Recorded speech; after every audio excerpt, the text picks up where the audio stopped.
Now, as Emily was just saying, of course, today is Remembrance Sunday, and COVID restrictions mean that many won't be able to mark this most important day in the way that they usually would and would certainly want to. But of course, it's still a time to reflect on the immense sacrifice of one generation.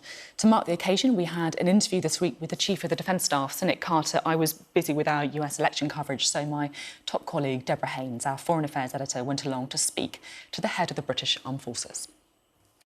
It's a unique time, the country under lockdown, an economic crisis that we haven't known for generations.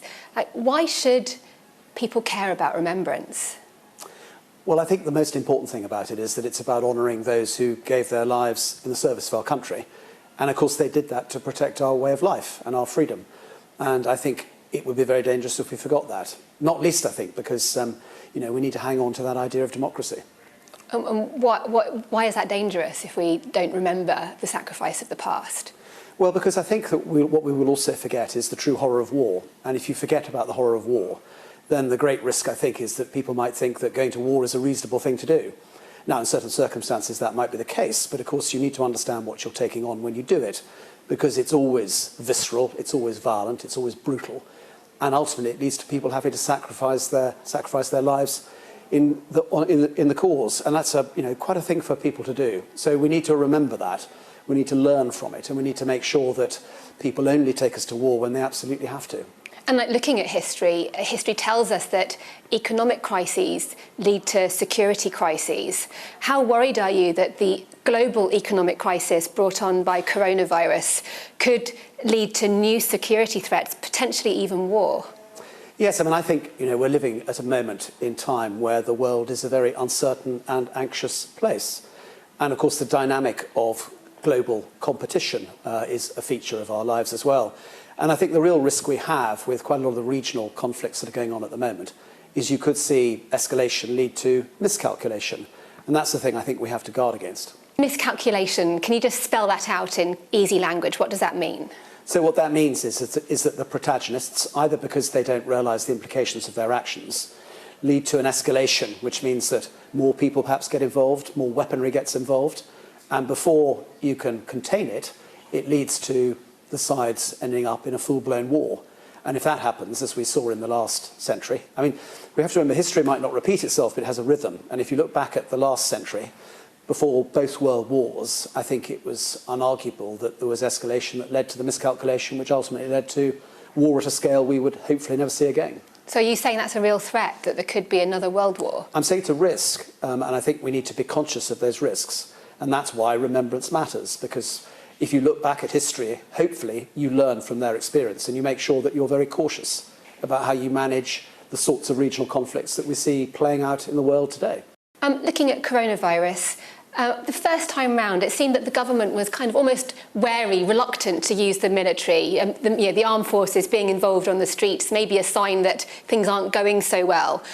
Was that frustrating for you? And do you think that this time around, in this second wave, we'll see even more military presence? Obviously, the military have already done a lot. I don't think the government was in any way reluctant to use the armed forces. I think it's always a question about what the armed forces can do. And of course, over the last 10 years, we've seen a lot of times that the armed forces have been deployed in support of the civil authority, whether it was the 2012 Olympics, which you'll remember, but equally there's been a lot of bad weather over the course of the last 10 years, and often we're deployed in support of flooding. Now, I don't think the government has ever felt that it was inappropriate to do that, or indeed that it showed that things had gone wrong. The answer is that the armed forces are there to provide that level of national resilience. So I don't think there was any reluctance to use the armed forces. I think, like all these things, it's about working out how you can use the armed forces in the most effective way. And actually, I've been hugely proud of what we've contributed. We've done it behind the scenes. We've been supporting the health workers on the front line, and we've applied some quite imaginative ideas to how we can help them. And I think what we did with constructing the Nightingale hospitals, which sadly look like they'll be back in use again, what we've done in terms of some quite imaginative work in the testing programme, and indeed what we did to deliver PPE, the personal protection equipment at scale, all of that, I think, are indications of how the armed forces can turn their hands to most things when they're required to as part of that national resilience. I mean, we've been told by the Defence Secretary that there are 7,500 military personnel ready as part of this winter defence force. Can you imagine all of them potentially having to be used over the coming months? Well, of course, we always aim off for contingencies, and we're aiming off for all sorts of things that might happen this winter, not least bad weather. So the answer is I don't know, but we are prepared for whatever eventuality might happen. And of course, we're about to deploy 2,000 or so people up to Liverpool to take part in this multi-testing pilot scheme that's underway. And I suspect that if that works successfully, we might find that there are other areas where we need to help in a similar sort of fashion. So test and trace, it's a key, fundamentally, a big logistical challenge. I mean, isn't that exactly what the armed forces are designed to be able to achieve? Wouldn't it make much more sense just to give that whole piece of important work to the military and let them run the command and control and run that test and trace programme? Well, I mean, it is an option, but I think at the moment we should have confidence in the testing system. I mean, when you think back in May, we were only able to do 10,000 tests a day. We're now doing 500,000 tests a day, and that is on a very steep path at the moment. And I think actually the testing thing has been a really impressive effort. The trace thing is another matter altogether, and I'm not sure that that's necessarily a military task. Of course, we'll step up to the plate if we're invited to do it, but I've got confidence in the system at the moment. But you say it's an option. Like, have you ever offered the military up to be this solution to help the country deal with the challenge of having an effective testing programme? I think we've always been clear in defence that we're available, and the government's always known we are. Ultimately, you want sustainable solutions. And what we must never lose sight of course, is that our principal purpose is to deter the country's enemies, and we do that on an ongoing basis.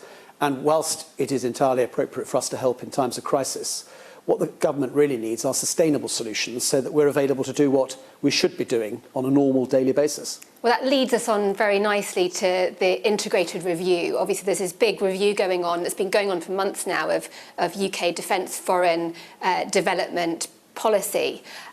For you, how important or how hopeful are you that defence will be given a multi-year settlement from the Treasury, even though obviously we've heard from the Treasury that most of the departments will be only getting a one-year budget? I mean, the answer is I don't know. At the moment, there are negotiations going on in a very constructive way. We absolutely understand the challenge the country has, and we've talked in this interview about the very difficult fiscal situation. And of course, from the Treasury's perspective, you need to be sure of your fiscal assumptions before you're clear about whatever the future might hold, and therefore what a long-term settlement might look like. But clearly, from our perspective, we're going to argue for something like that because we need long-term investment, because long-term investment gives us the opportunity to have confidence in modernisation. Modernisation essentially means that you're going to park some capabilities that are perhaps from the industrial age and want to look forward to some of the capabilities you need for an information age. And having the confidence to do that, of course, means you need confidence in your long-term investment.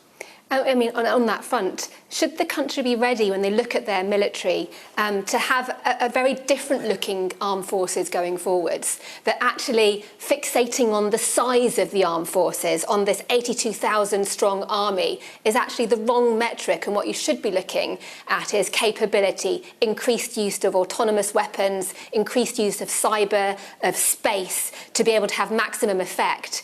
Are we going to see a smaller armed forces, but a more powerful armed forces? I think you're going to see an armed forces that's designed for the 2030s. I mean, you won't get there overnight, but that's the direction of travel.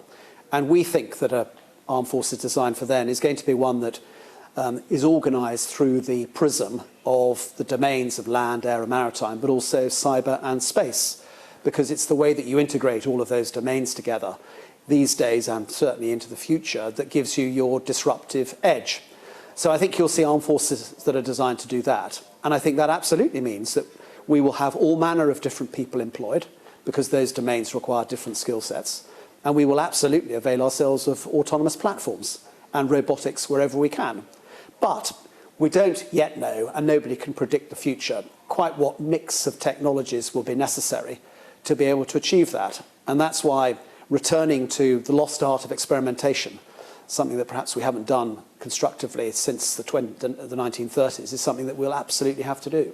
But can you spell that out? Does that mean like the 82,000 figure is going to go and it's going to be a smaller actual military? No, I can't spell that out, not least because decisions haven't been taken. But what I'm hinting at is that we need to be thinking about how we measure effect in a different way. I mean, I suspect we could have an army of 120,000, of which 30,000 might be robots, who knows? But the answer is we need to open our minds to perhaps numbers not determining what we should be doing, but rather the effect that we can achieve is really what we should be looking for. The UK threat level has risen. We've seen terror attacks in Austria and in France. Is this a sign of a resurgent Islamic State, a resurgent Islamist extremist threat that could play out here in the UK too? I mean, the answer is I don't know. And of course, our thoughts are absolutely with those who've been affected in France and, of course, in Austria. The plain fact is that the challenge of Daesh, of the Islamic State, has not gone away.